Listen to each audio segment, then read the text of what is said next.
Essa aqui é a leitura de um texto a ser apresentado no dia 6 de novembro, no 16º Congresso Internacional de Estética Brasil,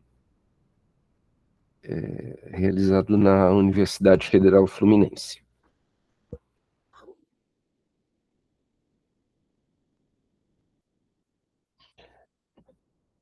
O capítulo Promoção das Luzes, a nossa Aufklärung, do livro Formação da Literatura Brasileira, de Antônio Cândido, descreve como a literatura furou a bolha na qual se encontravam presas as pessoas que ocupavam o nosso território até 1808, antes ainda do surgimento de um projeto de Brasil.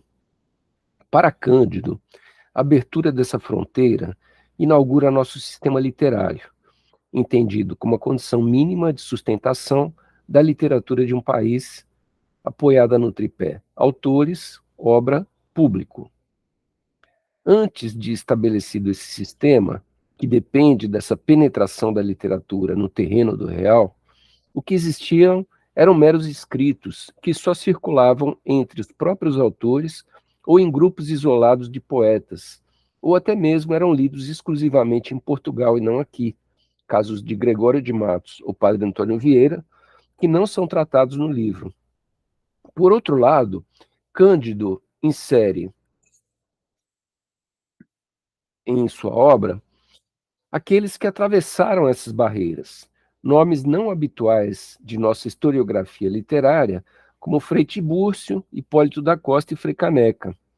Eles produziram textos jornalísticos, ensaísticos, polêmicos, sem qualquer ordem de preocupação estética no sentido das belas artes, porém estética no sentido filosófico, daquilo que consegue harmonizar a sensibilidade com a razão para a consumação de nossa humanidade, constituindo apoio imprescindível na luta pela liberdade dos seres humanos. Com esse propósito, esses autores formaram nosso público leitor.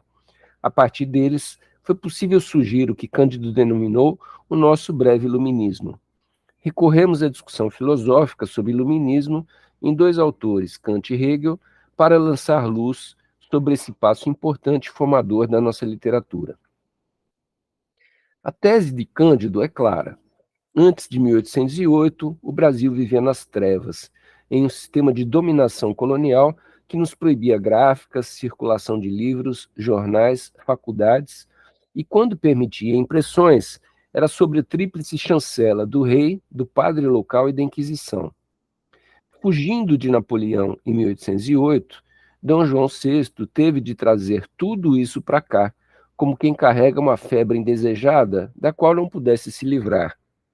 Conforme Cândido, os avanços procurados pelos intelectuais e combatidos com dureza antes foram incorporados pelo governo ao Brasil a partir da vinda da família real, porque ela precisava desses recursos para poder governar suas colônias a partir daqui. Surgem os primeiros públicos consumidores regulares de arte e de literatura. Nasce uma produção literária local que tentava encobrir o que houvesse de menos viril na migração da corte. Termina a hegemonia intelectual dos conventos e se organiza o pensamento laico. A censura diminui, criam-se cursos técnicos e superiores de medicina e direito, surge imprensa periódica e salões permanentes de sociedades de influência maçônica, fundam-se bibliotecas públicas e abrem-se livrarias. Nossos dois primeiros jornais aparecem com Frei Tibúrcio José da Rocha, o governista Gazeta do Rio de Janeiro, e Hipólito da Costa, o Correio Brasiliense. A mudança é drástica, mas a pergunta é se podemos chamar esse novo panorama de nosso iluminismo. O conceito de iluminismo é o tema do texto de Kant, analisado por Foucault nas aulas de 1982 e 1983. Poderíamos dizer que a perspectiva de Kant parte da estrutura transcendental do sujeito e sugere que o povo alemão de seu tempo deveria utilizar as descobertas da filosofia, principalmente da crítica da razão prática, para adotar um novo modo de agir no presente. Em linhas gerais, como cada um deveria usar sua própria racionalidade para tomar uma decisão autodirecionada, autodirigida, que escape, por meio do respeito aos imperativos categóricos, ao heterodirecionamento. Este seria o lema do iluminismo na dimensão do comportamento individual. Kant diz que iluminismo é, abre aspas, a saída do homem de sua menoridade, pela qual ele próprio é culpado, fim da citação. A menoridade tem dois aspectos. Primeiro, o aspecto transcendental. Menoridade é a incapacidade de fazer uso de seu entendimento sem a direção de outro indivíduo. Falta de autodirecionamento, de autonomia, característica de quem segue inclinações sensíveis em vez de se curvar ao dever moral racional. Segundo aspecto mais complexo, perceber que, se o ser humano está preso numa minoridade, abre aspas, a causa dela reside não numa falha do entendimento, mas numa falta de decisão e de coragem para se servir do seu entendimento sem a direção de outrem, fim da citação. Kant fustiga seu público de jornal citando Horácio, abre citação, sapere aude, tenha coragem de fazer uso de teu próprio entendimento, tal é o lema do esclarecimento, fim da citação. O que se busca, portanto, é uma saída que depende de uma adesão voluntária. O estado de minoridade não impede que se possa sair dele, não é resultado de uma impossibilidade ou impotência natural. Trata-se antes de ter de reunir coragem para largar uma proteção que Kant compara a um andador de bebês. O ser humano imaturo, ele mesmo, entrega o poder aos outros, assinando sem pensar um certo contrato social viciado. Não são os outros que tomam o poder dele. O motivo original é o sujeito não querer dirigir a si mesmo, aí se deixa entregar a tutores que o dirigem. É preciso sair desse círculo vicioso que se mostra como um labirinto. Mas, para tanto, não adianta recorrer a um fio condutor, porque buscar um apoio externo só reforça a dependência. Os três exemplos que Kant cita são o autor de um livro, o padre e o médico. Kant não os critica, evidentemente. Antes, critica as pessoas que, na relação com eles, se privam do próprio entendimento, de sua própria consciência moral, de seu próprio gosto. Entregam para o outro o governo de si, como quem se entrega a impulsos naturais sensíveis e não consegue se autodeterminar pela racionalidade. Mas não se trata de uma situação incontornável. Ao contrário, Kant defende que é preciso sair dessa tutela e ganhar o governo autônomo para controlar a si mesmo. A filosofia prática ensina como fazer isso. Descobrir e seguir os imperativos categóricos. Os instrumentos, para tanto, estão dentro de todo sujeito racional. Esta é sua lição sobre o que é o iluminismo. Se tivermos iluminismo aqui a partir de 1808, podemos nos perguntar, então, por que nosso iluminismo não funcionou? Ou nos perguntar se podemos chamar o que houve aqui de iluminismo. O que faltava para que os moradores do Brasil, a partir de 1808, dessem esse salto para a autodeterminação? Seria somente a preguiça e covardia, então, nosso problema? Percebemos que, a partir da visão de Kant, algo ainda não se fica claro. Vamos ter de aprofundar a noção de iluminismo. Hegel não restringe o problema do iluminismo ao nível da individualidade abstrata, transcendental, mas sim da coletividade da história do povo, naquilo que ele denominou espírito. Na fenomenologia do espírito, há um subcapítulo sobre iluminismo. Ele prepara o tema apresentando uma versão parecida com o que já vimos. Abre citação. Sede para vós mesmas o que sois todas em vós mesmas. Sede racionais, fim da citação. Mas longe de reduzir esse debate ao indivíduo, à covardia, à preguiça e à sua superação, Hegel enxerga o iluminismo como um desenvolvimento da cultura que provoca transformações sociais, numa frente contra a fé, noutra lançando luz frente às intenções impuras e às intelecções pervertidas do mundo efetivo. Fim da citação. Vamos nos concentrar nesse segundo aspecto. Por causa da crítica do mundo efetivo, o iluminismo não vai ser recebido sem dor. Antes, se fará acompanhar pelo, abre aspas, sentimento de ser a dissolução de tudo que se consolida, de ser desconjuntado, no suplício da roda, através de todos os momentos de seu ser aí e triturado em todos os seus ossos. Fim da citação. A inteligência efetiva depende de um sujeito que pensa, porém, para entender as prisões em que o pensamento se encontrava confinado, Isolado, o conhecimento ainda está preso, é mera vaidade do sujeito, que percebe seu próprio conteúdo como algo vão. Entretanto, abre aspas, quando a consciência que apreende tranquilamente de toda essa tagarelice espirituosa da vaidade, toma e compila em uma coletânea as versões mais pertinentes e penetrantes da coisa, a alma que ainda mantinha o todo, essa vaidade dos juízes espirituosos vai por terra com o que resta da vaidade do ser aí. Fim da citação. O tradutor Paulo Menezes acrescentou uma nota a essa passagem, dizendo que Hegel parece se referir à enciclopédia iluminista, quando usa a palavra coletânea, Sammlung, em alemão. Não há dúvida de que o termo utilizado sirva de paradigma para nomear os 35 volumes, 71.818 artigos publicados entre 1751 e 1772 pelos franceses. Em 1789, surgiram 200 periódicos revolucionários em Paris. Aqui tivemos nossos dois primeiros jornais em 1808, o que já dá uma pista, para além da covardia e medo, do que poderia ser a marca da penúria da nossa off-clero. É só na forma de uma massa de publicações impressas que ganha força o movimento de ruptura do isolamento do pensamento para invadir o espaço público por meio desse grande texto coletivo disponibilizado para uma população alfabetizada disposta a ler, debater e aprender. O pensamento crítico não pode ser um mero pensar, nem pensar de um só. Tem de ser polifônico, escutado e debatido por todos, uma imensa coleção, Sammlung. Este vitral multicolorido destrói as vaidades, porque, abre aspas, a coletânea mostra à maioria que há uma perspicácia melhor que a sua, ou pelo menos mostra a todos que há uma perspicácia mais variada que a deles, um melhor saber e um ajuizar em geral, como algo universal e agora universalmente conhecido. Fim da citação. Verdadeira invasão e estilhaçamento da fronteira, portanto. O problema central do saber, segundo Hegel, é que mesmo que ele exista, que exista uma cultura, tem essa ruptura radical com o seu isolamento, tanto o saber como a própria fé se tornam vítimas.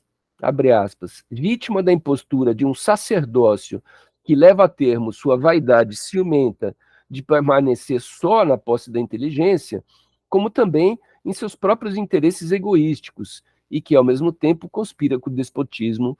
Fim da citação. Para Hegel, o despotismo se aproveita da situação de má inteligência da multidão e má intenção dos sacerdotes e unifica ambas em si. Abre aspas, extrai da estupidez e confusão do povo, por intermédio do sacerdócio impostor, e desprezando ambos, a vantagem da dominação tranquila e da implementação de seus desejos e caprichos, mas é ao mesmo tempo o mesmo embotamento da inteligência, igual superstição e erro. Fim da citação. Não haveria melhor descrição para o iluminismo do nosso século XIX. Sem o encaixe com o real, o iluminismo é insuficiente e pode se tornar barbárie. Só que só se efetiva travando uma batalha histórica contra o que é reativo a ele, voltado a cada um desses personagens, clero, déspota e povo, não como se fosse um inimigo, mas sim se dirigindo à inteligência de cada qual no debate público, visando acordar de sua menoridade a selvageria, os sujeitos carentes de vontade e infantilizados. Caso consiga, a inteligência vai contaminando o espírito como um vapor, dispersando na atmosfera sem obstáculos. Hegel usa aqui a metáfora de uma infecção que se alastra. Poderíamos pensar numa pandemia. Dialogando com Diderot, Hegel entende que a razão crítica tem de chegar com força, como uma infecção que contamina os ídolos do passado, doença contra a qual qualquer remédio só piora sua marcha implacável. Ela contamina os ídolos que orientavam o comportamento para manter as intenções impuras e o despotismo em vigor. Logo, se apodera radicalmente de todas as vísceras e membros do ídolo carente de consciência. E cita Diderot. O Deus estrangeiro, no caso da racionalidade, coloca-se humildemente ao lado do ídolo do país. Fortifica-se pouco a pouco, um belo dia dá uma cotovelada no seu companheiro e catapum, lá vai o ídolo abaixo. Fim da citação. O parâmetro de medição da temperatura de iluminismo tem de ser sua consumação da história efetiva, a Revolução Francesa, a abolição. Sem esse ato, que revolve e transforma, o saber torna-se pura vaidade de tipos humanos que se acham importantes, um pensamento que se justifica tanto no campo religioso quanto no científico só pela sua utilidade, sem desencadear a transformação requisitada pelo espírito de liberdade. Utilidade econômica e técnica de um lado, de outro lado, utilidade prática, religiosa e moral.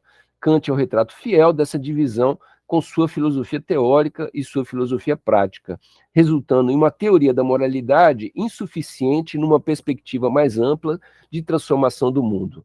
Hegel diz que a verdade do iluminismo é a utilidade, mas ela é insuficiente no caminho da obtenção da liberdade do ser humano se ela não se mostrar universalmente na luz da efetividade, para que se reconciliem esses dois mundos, que o céu baixe, se transplante para a terra.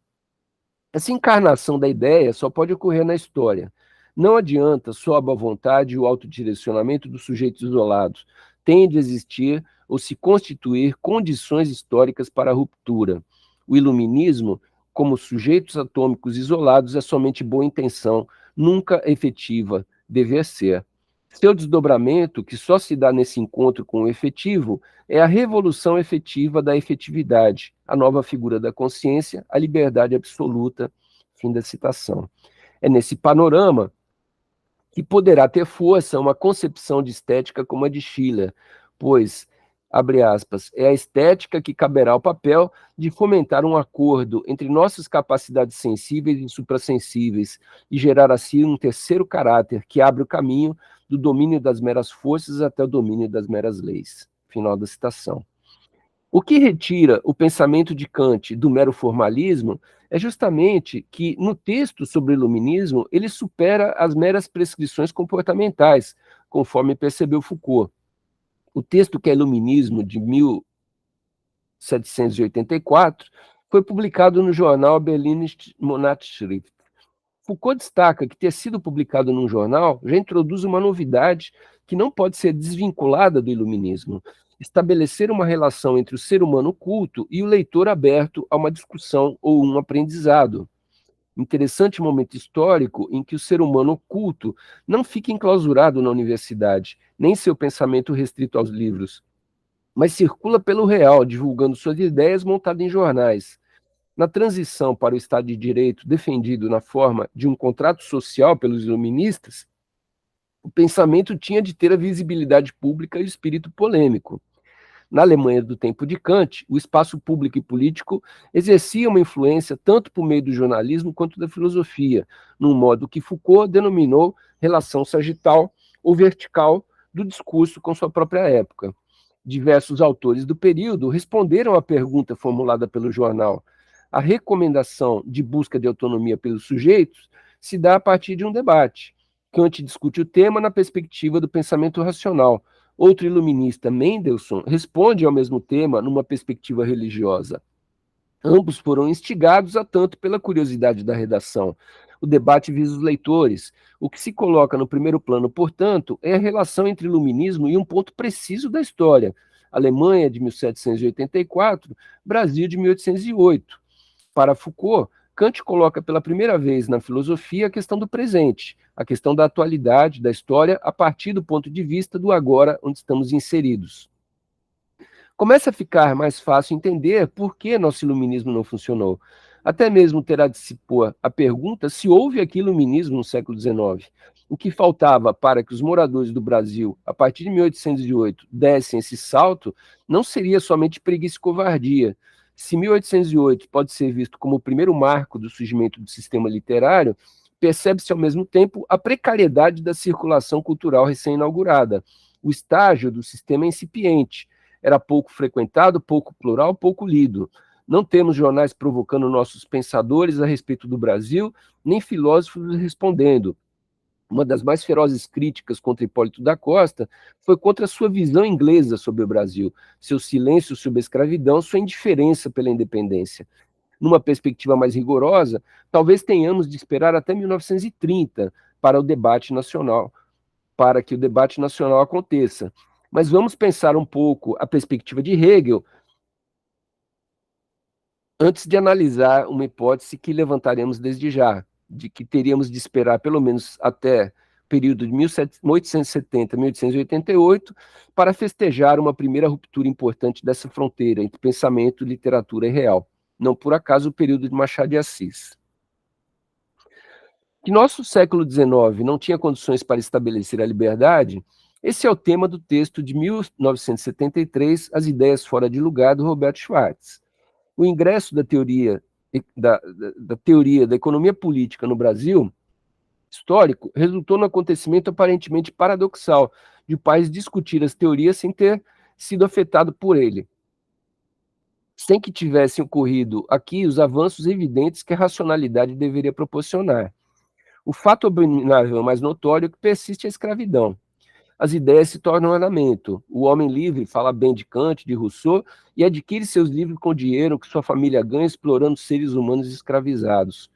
Forma-se uma cultura do favor. O favorecido providencia uma explicação para isso, de que as teorias importadas não servem para o Brasil, que são fora da nossa realidade. Quando depreciamos o pensamento libertador como um neocolonialismo e recusamos perceber o baixo nível de desenvolvimento cultural e educacional do qual somos vítimas, isolamos essa doença reproduzindo mais uma vez o que dita a nossa tradição. Ela tem original plasticidade linguística, onde nepotismo chama-se mérito, capricho chama-se utilidade. Nosso saber será moderadamente revolucionário pela primeira vez só no final do século XIX, quando finalmente a fronteira do real é abalada pelo pensamento liberal e se objetiva na abolição e na república.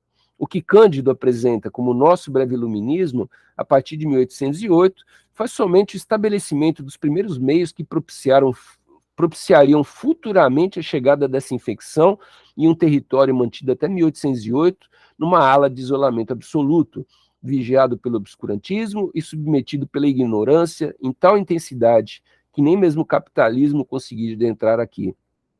Era impossível pensar a categoria da liberdade antes de 1888 no Brasil, mas a lição dessa análise é perceber que ainda hoje convivemos com muros altos guardados por ídolos, demarcando lugares onde a luz do iluminismo não acende. O iluminismo isolado da realidade não é nada a ser comemorado. É simples utilidade, vaidade, crentice, erro e ilusão. Muito obrigado pela atenção de vocês.